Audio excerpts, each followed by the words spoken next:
Good afternoon, Velvet here. Uh, this is going to be an update on my project, my Legend Lockout project for Ranked. Now, I did update the system on how this works, and I have introduced a draft system. So, if you're doing this with a team, your team is drafting legends from all the legends. They will have a subset of legends as their roster. Now, with that draft system in place, I am going to be reverting the banning system back to banning the entire comp once you reach match point. And how you draft is up to you when you're doing this with the team. Um, you do this in order: player one picks one, player two picks two, you pick a third one, and then you just rinse and repeat that um, that draft system until everything's been selected. And with that out of the way, as far as the update to my lockout system, I am going to be discussing my spreadsheet. So since last time, I know I built a new sheet, but I have worked in the blue perks and the purple perks for your legend. I have worked in the dates, and I have used this previous split's data and tagged it as legacy, and I've labeled it split one. Everything else looks to be the same. And I have also added the captain tag and the death cause tag. So how you guys die. The captain tag serves no purpose other than keeping this uniform. So when you are doing analysis on the team, the captain tag makes it easy to filter so that you have reliable team metrics.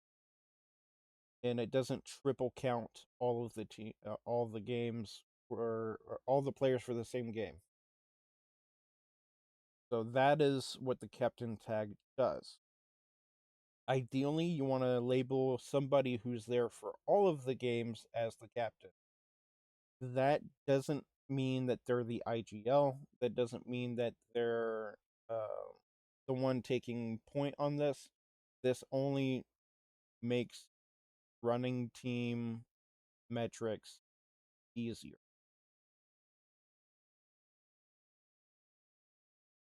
Now, I've recorded 2 games on Split 2 that I have labeled live.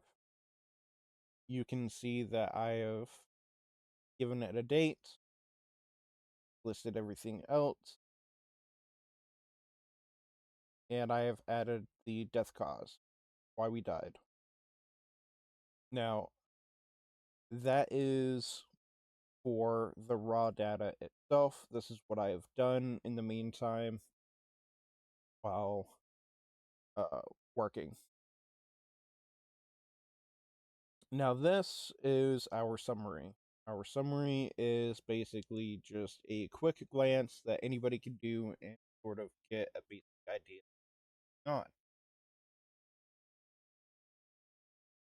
I have games counted, so how many games the team has played, which is 70, our average points per game, our median points per game, and so on. We have our placement metric, so how often we reach a certain game state. And then we have pivot tables for the players, so how they stack up relative to the team, the legends, how they stack up relative to each other, and our landing zone, how we perform relative to each other. Now, your pivot tables could be anything. Your pivot tables could be players, your loadout, your legends, your map, your drop zones, like I have here. Um, really, just anything. And before I teach you how to do all of this so you can follow along, I'm just kind of gonna read this for the first time because, you know, see what I can come up with. Now, the average and the medium placement doesn't seem to vary much, which, for my lack of understanding here, seems to be pretty stable. Our games are pretty um, straightforward in terms of how we place, and our split for games here is relatively even as well. So something that comes to mind is that these two buckets for how we place is equal. So our top five and bottom five are roughly equal. And what this sort of tells me is that our games swing wildly. So we'll pop off a few games and then we'll kind of fade away for a few games. And the same appears to be so here. If you take your top 10 rate and your top and subtract your top 5 rate, these two are going to be equal right here. So our games are also sort of in the middle of the pack. This I find to be very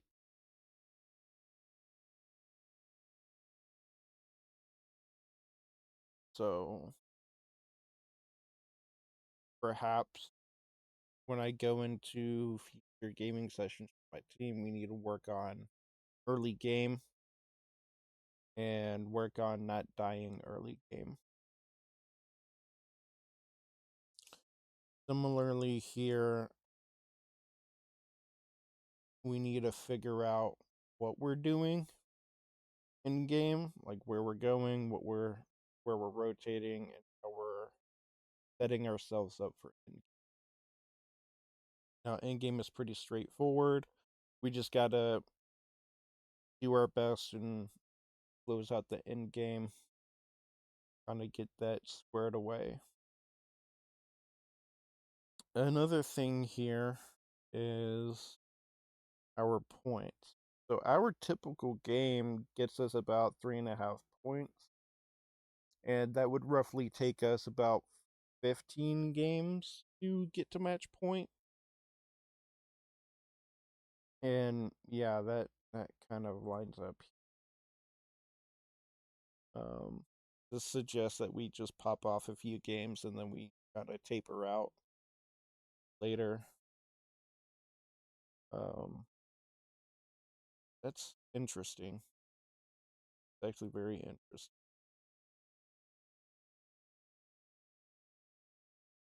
That's actually really good for me. Now our players.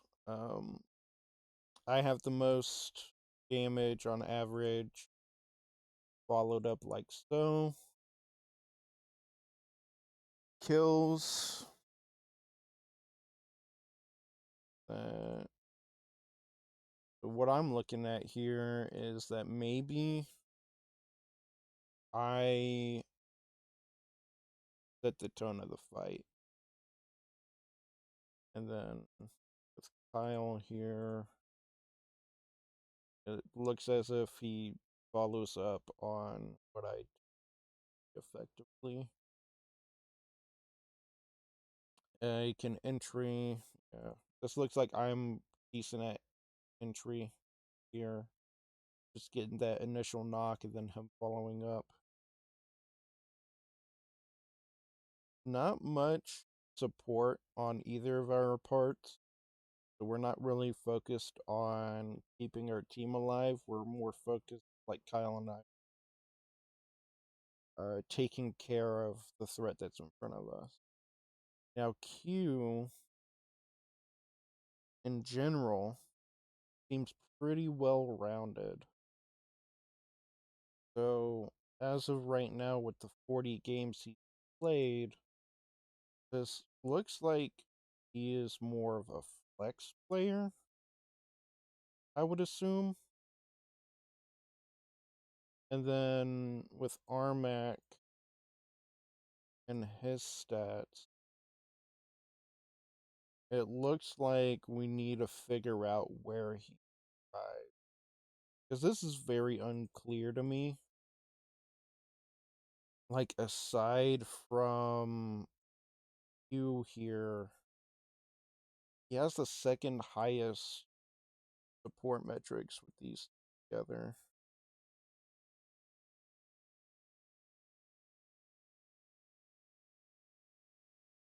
Maybe he's better off as the anchor, but regardless, he only has 28 games, so we need to figure out where our buddy Armac excels. He can fight, but I don't think he can close a fight.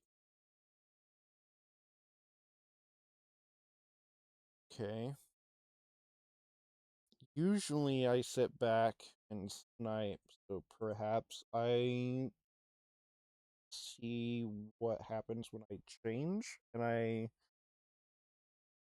sort of commit to this entry style here, considering I have the most average the highest average damage combat metrics. Kyle seems to be fine where he's at. Perhaps getting him to play in tandem with the team a little bit more might help. So let's kind of scroll here. Okay. 1, 2, 9. These are interesting. Uh, I don't want to make any conclusions on these because their sample size is pretty low. So I'm not going to look at those, but let's look at Pharaoh and Valk. High average damage, medium average damage. So I can get the initial knock, but our placement as a team sucks. Actually worse than our median and our average. Actually really worse. That that tells me that we're not surviving to mid game or late game. Maggie is sort of the same deal here. We're not surviving to mid game or late game. Caustic. Well, Ash is interesting. Now, Armac and Q have both been playing, so this looks like they perform better on this character compared to the rest. They're surviving until mid game, and they're getting combat in, so they're relatively decent at contributing to fight. It's Caustic is probably not ideal here. We're not surviving to Caustic. Rampart and Seer, Neon Seer, I'm putting in work and I'm surviving till mid game at least. And Rampart is similar. We're getting solid combat in with these two. We're getting really decent damage with these two. And our simple is relatively reasonable. These so in future analyses, I'm probably gonna look at characters. Drop zone. None of these sample sizes for a particular drop zone is significant. However, something worth testing out is seeing if Geyser kind of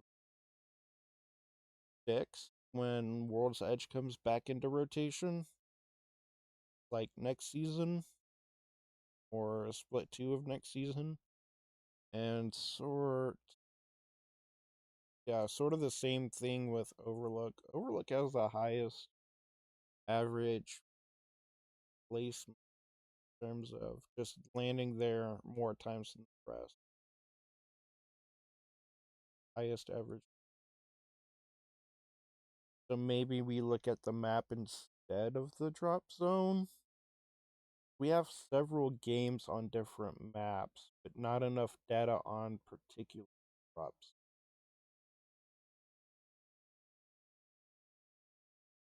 Okay. But it seems like our best performing um, drop zones are Geyser and Overlook. So, if you're following along, this is something that you can do. You can set up the spreadsheet similar to how I have it. Right? That way, it makes everything trackable, and all these extra tags and whatnot are easier to sort out when you do team level work.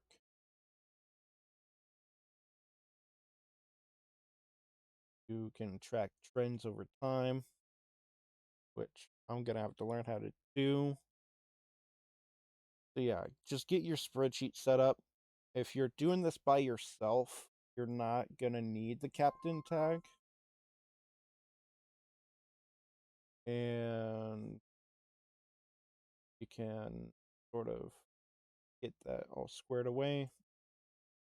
Now, if you want to count your matches, I suggest using a match ID. You are going to count how many unique match IDs there are to get the correct amount of matches. The way it's triple counted. Average match points. You're using the captain tag because this is team level. So your points per match, wherever you put it, in this spreadsheet, mine is on T. And then you average this, average the games that match this filter. So your match points that are in line on the same row as the captain tag set to yes. You'll get your average points. Same thing with the median. Completely identical, but all you're doing is median. These two are also identical. So you're filtering your raw data for a captain tag to match yes and whatever metric you are tracking. Point, placement. Top 5 rate is a little complicated here, as you can. So you're counting games that are filtered for your captain tag to match yes. And you're looking at your placement wherever you put it, which is in column S on my sheet. And then you're finding games whose placement is less than or equal to 5 in column S. And then you're dividing it by total games that you have filtered for captain tag. Yes, placement. Now, you don't need to add this times 100 here, but I do it so you can look at it as a percentage and not as a decimal. And you'll see me do this here where me a second.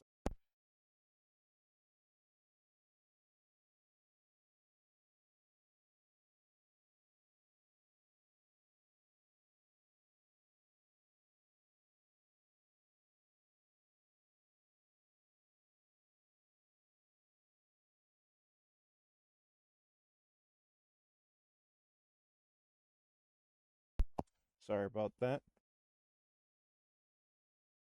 But yeah, it's the same thing here. You're counting if the captain tag is yes, which is on column X here.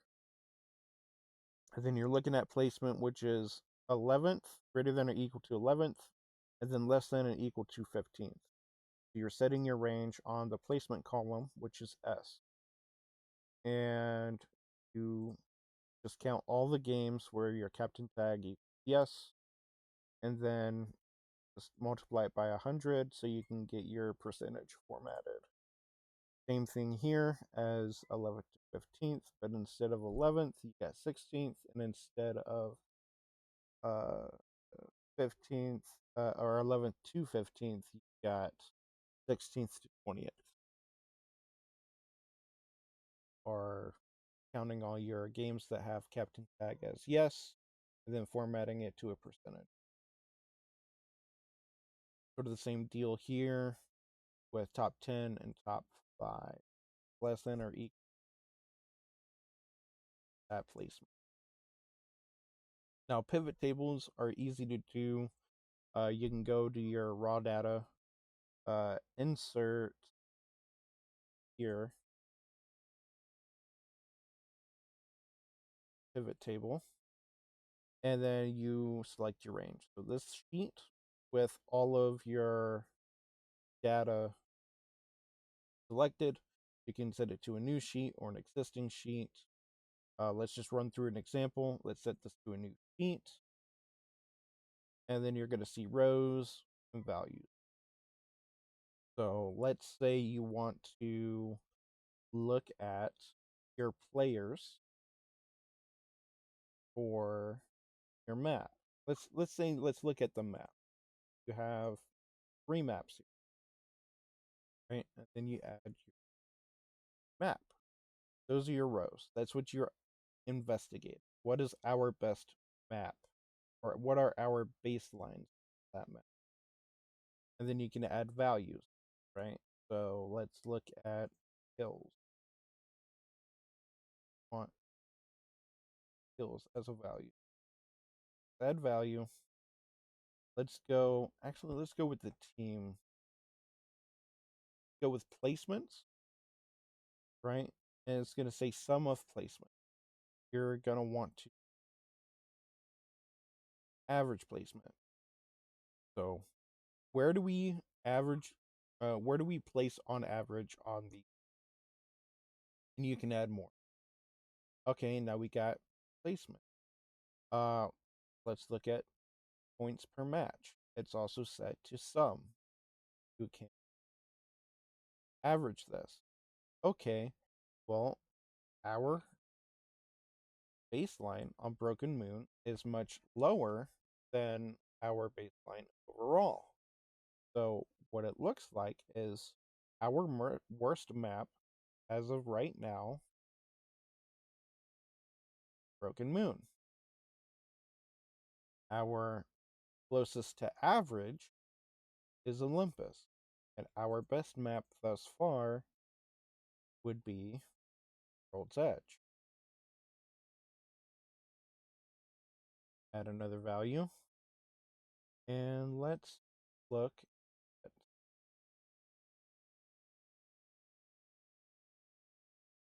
match ID. We don't care about sum. Let's count match ID. So 36 games on each. Or count unique. Much better. So 12 games on Broken Moon, 27 games on Olympus, and 31 games on Edge. So once Broken Moon comes back into rotation, we can run an experiment, see why we're performing. And vice versa, we can see, okay, why are we performing this good? World's Edge. And you can do this pivot table for just about anything that you want to look at. You can do this for your loadout, for your players. You can do this for combat stat. Do this for team stats like I have right here, right? You can really just do any of it for anything. If you want to isolate previous games that are not the split, you can equality. It's simple. And all this does is give you a idea of what your baselines are for any given thing you want to look at. Now, just some things that I want you to consider. If you see somebody's stats low, do not assume that they are bad. It is very easy to fall into this trap of if this is high, this is good. That is not always the case. Like in this instance with Armac, we need to figure out what he's good at. It's not that he's bad, it's that we are not, as a team, putting him in a situation where he can thrive. It's You're always trying to use what you have as clues to generate questions. You are trying to answer those questions, which will lead to more questions. Why does this happen? Why why do we excel in one thing? We fall flat in another. You always want to be asking questions. You are conducting an investigation. You are not getting solid yes no answers, bad answers. That is very quickly going to ruin your team, because now if you go with yes no good bad, you are now pointing fingers at people saying, well, our games are good because of this guy, our games are bad because of this guy, and it's not very black and white. So those are some pitfalls that you want to avoid, because that is not the purpose of how they work. You're always trying to get new information from previous games, trying to see what's going on. Now, that's about all I've got. You guys have a nice day. Leave a comment on what you guys would like to see done. You guys want to, yeah, just what you guys want to see. If you guys want to see analyses done on our maps or our loadouts or our characters as players, feel free to drop it in the comments below. There will be another update a week from now. You guys take it easy. Have a good afternoon. This has been Velvet, and I am out.